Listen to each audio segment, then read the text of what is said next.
നമസ്കാരം, വിപ്ര ന്യൂസിലേക്ക് സ്വാഗതം. ഇന്നത്തെ പ്രധാന വാർത്തകൾ. പൊന്നിന്റെ പൊള്ളൽ വീണ്ടും കൂടി. പവന് 3680 രൂപ വർദ്ധിച്ച് 1,13,520 രൂപയായും ഗ്രാമിന് 460 രൂപ വർദ്ധിച്ച് 14,190 രൂപയായും വില ഉയർന്നു.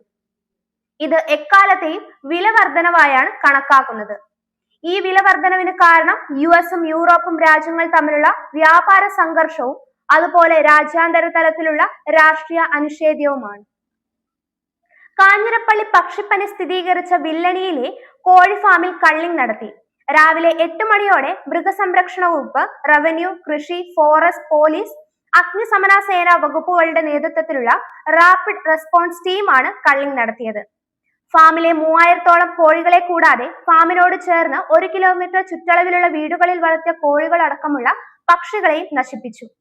കാഞ്ഞിരപ്പള്ളി വില്ലണി പ്രദേശത്ത് 33 കോഴികളെയും സമീപ പഞ്ചായത്തായ തിടനാട് 9-ാം വാർഡിൽ 19 കോഴികളെയുമാണ് കൊന്നൊടുക്കിയത്. കഴിഞ്ഞ ശനിയാഴ്ചയാണ് കോഴി ഫാമിൽ പക്ഷിപ്പനി സ്ഥിരീകരിച്ചത്. കോഴികൾ ചത്തുവീണതോടെ നടത്തിയ പരിശോധനയിലാണ് പക്ഷിപ്പനി കണ്ടെത്തിയത്. പാലക്കാട് മേപ്പറമ്പിൽ വഴിയരികിൽ ഉപേക്ഷിച്ച സിറിഞ്ചുകൾ തറച്ച് 13 വയസ്സുകാരന് പരിക്ക്. റോഡരികിൽ എണ്ണമറ്റ സിറിഞ്ചുകളാണ് ഉപേക്ഷിക്കപ്പെട്ട നിലയിൽ കണ്ടെത്തിയത്. പരിക്കേറ്റ വിദ്യാർത്ഥിയെ ആദ്യം പാലക്കാട് ജില്ലാ ആശുപത്രിയിലും പിന്നീട് തൃശൂർ മെഡിക്കൽ കോളേജ് ആശുപത്രിയിലും പ്രവേശിപ്പിച്ചു. നിലവിൽ പരിക്ക് ആശങ്കപ്പെടേണ്ടതില്ല. ആശുപത്രി അധികൃതർ കൊണ്ടു തള്ളിയതാവാം, അല്ലെങ്കിൽ സാമൂഹ്യ വിരുദ്ധർ ലഹരി ഉപയോഗത്തിന് ശേഷം കൊണ്ടുപേക്ഷിച്ചതാവാം എന്നീ സാഹചര്യങ്ങളാണ് പോലീസ് നിഗമനം. ബസ്സിലെ ലൈംഗികാതിക്രമ കേസ് പ്രതി ഷിംജിത മുസ്തഫ സംസ്ഥാനം വിട്ടതായി സൂചന.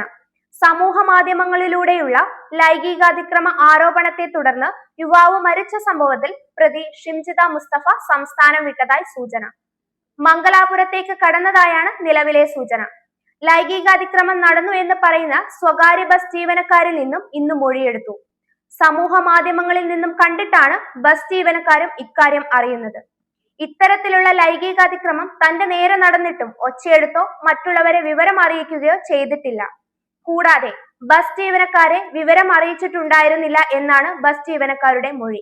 മനുഷ്യ ചരിത്രത്തിലെ ഏറ്റവും മികച്ച ബഹിരാകാശ സഞ്ചാരികളിൽ ഒരാളായ സുനിത വില്യംസ് അമേരിക്കൻ ബഹിരാകാശ ഏജൻസിയായ നാസയിൽ നിന്ന് വിരമിച്ചു. അന്താരാഷ്ട്ര ബഹിരാകാശ നിലയത്തിലെ ചരിത്രപരവും അപ്രതീക്ഷിതവുമായ 9 മാസത്തെ ദൗത്യത്തിന് ശേഷമാണ് 27 വർഷം നീണ്ടുനിന്ന ചരിത്രപരമായ കരിയർ അവസാനിപ്പിക്കുന്നത്. തന്റെ കരിയറിൽ അവർ ആകെ 608 ദിവസം ബഹിരാകാശത്ത് ചെലവഴിച്ചു. ഭ്രമണപഥത്തിൽ ചെലവഴിച്ച മൊത്തം സമയത്തിന്റെ കാര്യത്തിൽ നാസ ബഹിരാകാശ യാത്രികരിൽ 2-ാം സ്ഥാനത്താണ് അവർ. നാസയുടെ Boeing Starliner, space X crew 9 ദൗത്യങ്ങളിൽ 286 ദിവസം ബഹിരാകാശത്ത് ചെലവഴിച്ച അവർ ഒരു അമേരിക്കൻ ബഹിരാകാശ യാത്രികന്റെ ഏറ്റവും ദൈർഘ്യമേറിയ ഒറ്റ ബഹിരാകാശ യാത്രകളുടെ പട്ടികയിൽ അവർ 6-ാം സ്ഥാനത്താണ്. സഹയാത്രികൻ ബുച്ച് വിൽമോറിനൊപ്പമാണ് അവർ ഈ റെക്കോർഡ് പങ്കിടുന്നത്. ഇതുപോലുള്ള ന്യൂസ് അപ്ഡേറ്റുകൾക്കായി വിപ്ര ന്യൂസ് സബ്സ്ക്രൈബ് ചെയ്യുക.